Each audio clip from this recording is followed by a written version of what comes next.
இன்றைக்கி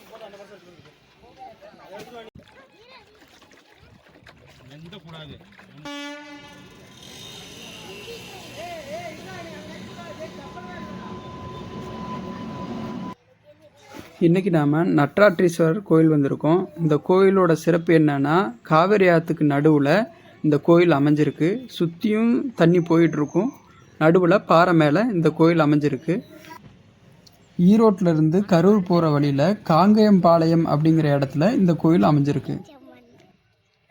இந்த கோயிலோட மூலவர் வந்து நட்ராற்றீஸ்வரர், அதாவது சிவன். தாயார் வந்து நல்ல நாயகி. தல விருட்சம் வந்து ஆத்திமரம். இந்த கோயிலோட தல வரலாறை இப்போ பார்ப்போம். வாதாபி வில்லவன் அப்படிங்கிற 2 அரக்கர்கள் வந்து இந்த பகுதியில் வாழ்ந்துக்கிட்டு இருந்தாங்க. அவங்களோட வேலையே என்னன்னா, இந்த வழியாக போகிற மகரிஷிகள் வயிற்றுக்குள்ளே போய், அதாவது எப்படின்னா அவங்க சாப்பிட்ற சாப்பாடாக மாறி அவங்க வயிற்றுக்குள்ளே போய் வயிற்றை கிழிச்சு வெளியில் வந்து அப்புறம் அவங்களே சாப்பிட்றது தான் இந்த 2 அரக்கர்களோட வேலையாக இருக்குது. இந்த சமயத்தில் கைலாயத்தில் சிவன் பார்வதி கல்யாணம் நடந்துக்கிட்டு இருக்கு. அந்த நேரத்தில் இந்த தேவர்கள் எல்லாருமே அங்கே அந்த பக்கம் வடக்கு பக்கம் போகிறதுனால வடக்கு பக்கம் தாழ்ந்தும் தெற்கு பக்கம் உயரமாயும் போயிடுது.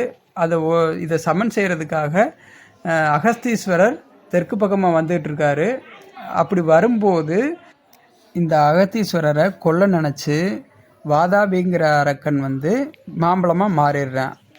இந்த மாம்பழத்தை வில்வளவன் அப்படிங்கிற அரக்கன் வந்து அந்த அகத்தீஸ்வரர்கிட்ட கொண்டு போய் கொடுத்து பேசி சம்மதிக்க வச்சு சாப்பிட வைக்கிறான். இதை வந்து திருஷ்டியில் கணிக்கிற நம்ம அகத்தீஸ்வரர் வந்து அப்படியே செமிச்சிடணும் அப்படின்னு சொல்லி வயிற்றை தடவிடுறாரு. அப்படியே அவனை செமிச்சு போயிடுறான். இதை பார்த்த இன்னொரு அரக்கன் இந்த அகத்தீஸ்வரரை கொல்ல வர்றான். அவனையும் இந்த அகத்தீஸ்வரர் கொன்றுறாரு. இவங்க 2 பேர்த்த கொண்டதுனால பிரம்மஸ்தி தோஷம் அப்படிங்கிறது வந்து இவரை பிடிக்குது, அகத்தீஸ்வரரை பிடிக்குது. இந்த தோஷத்துலேருந்து விடுபடுறதுக்காக இந்த இடத்துல அகத்தீஸ்வரர் இந்த மண்ணிலேயே சிவலிங்கம் செஞ்சு சாமி கும்பிட்றாரு, பூஜைகள் பண்ணுறாரு. அதுக்கப்புறம் இங்கே மண்ணாக இருந்த சிவலிங்கம் கல்லாக மாறிடுது. இப்போ நீங்கள் பார்த்துட்டு இருக்க ஆத்திமரம் 1500 வருஷம் பழமையானது. இதில் புதிய கிளைகள் முளைக்கிறது இல்லைன்னு சொல்கிறாங்க. பேச்சு குறைபாடாக இருக்கவங்க இங்கே உள்ள முருகனை வேண்டிக்கிட்டால் சரியாயிரும்னு சொல்கிறாங்க. இந்த கோயிலை சுற்றி ஓம்கார வடிவில் கொக்கராம்பேட்டை, சாத்தாம்பூர், காலமங்கலம், முளசி அப்படிங்கிற 4 ஊர்லேயுமே சிவன் கோயில்கள் இருக்குது. அதனால இது பஞ்சபூத தலமாக வழிபடுறாங்க. இந்த கோயிலில் படகு சவாரி வசதிகள்லாம் செஞ்சு கொடுத்துருக்காங்க. ஒருத்தருக்கு 50 ரூபா வாங்குகிறாங்க. குழந்தைகளுக்கு டிக்கெட் இல்லை. சின்ன பிள்ளைகளுக்கு, அதாவது 10 வயசு பிள்ளைகளுக்கு அரை டிக்கெட்டு வாங்குறாங்க, 25 ரூபா. நாங்கள் வந்து 125 ரூபா கொடுத்து படகு சவாரி செஞ்சோம். கொஞ்சம் தூரம் சுற்றிட்டு கூட்டிகிட்டு வந்து அதே இடத்துல விட்டுருவாங்க. அருமையாகவே இருந்தது.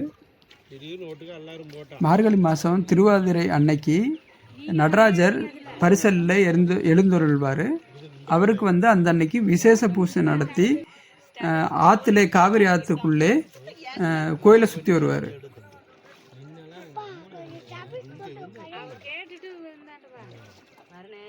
சாயந்தரம் வந்தால் நல்லா இருக்கு. ஏன்னா இந்த நேரத்தில் இல்லாமல் வந்தோம்னா சாயந்தரம் எத்தனை மணிக்கு பஸ் ஓட்டுவீங்க? 6 மணி வரைக்கும்.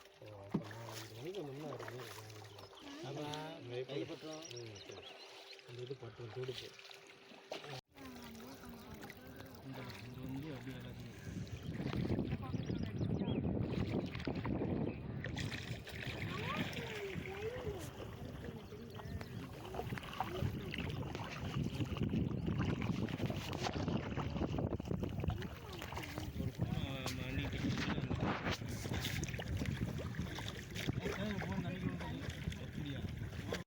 இந்த கோயிலுக்கு நேர்த்திக்கடன் அப்படிங்கிறது சுவாமிக்கு அபிஷேகம் பண்ணுறதும் வஸ்திரம் அணிவிக்கிறது மட்டும்தான்.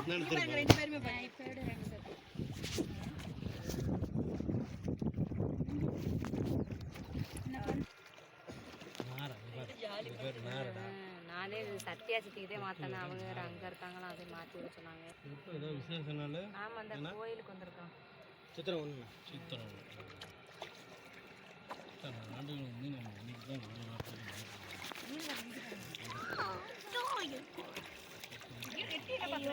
என்னப்பா பண்ணுறாரு.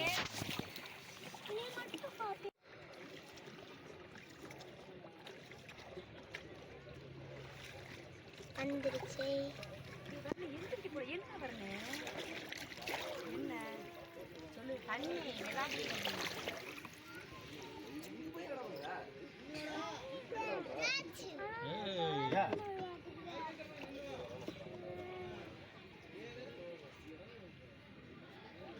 அப்புறம் 2 ஸ்டெப் இருக்குது அதில்.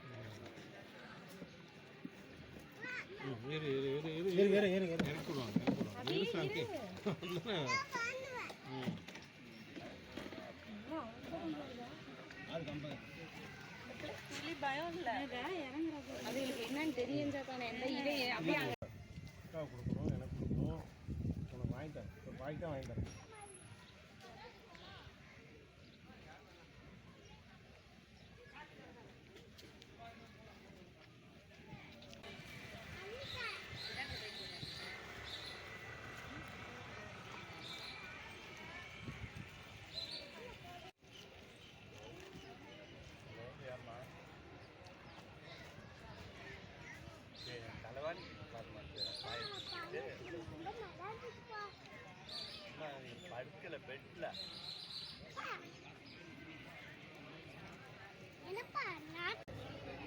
இந்த கோயிலுக்கு கீழேயே முதலாம் ராஜேந்திர மன்னர் காலத்து கல்வெட்டு ஒன்று இருக்குது. இந்த கல்வெட்டில் என்ன இருக்குன்னா, முதலாம் ராஜேந்திர சிங்க காமிண்டன் கோயிலை புதுப்பித்து மண்டபம் எடுத்ததை பற்றி இந்த கல்வெட்டில் எழுதியிருக்கு.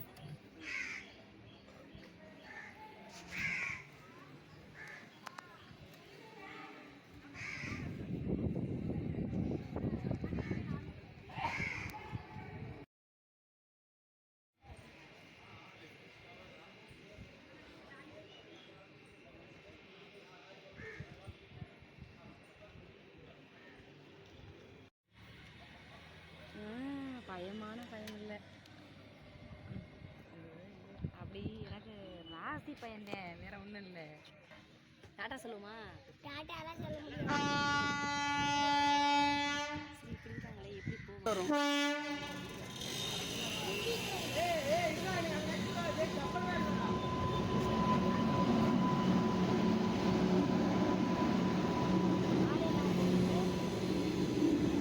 போய் அங்க ஏறுவாங்க. பின்பற்றியில் தான் இருப்பாங்க.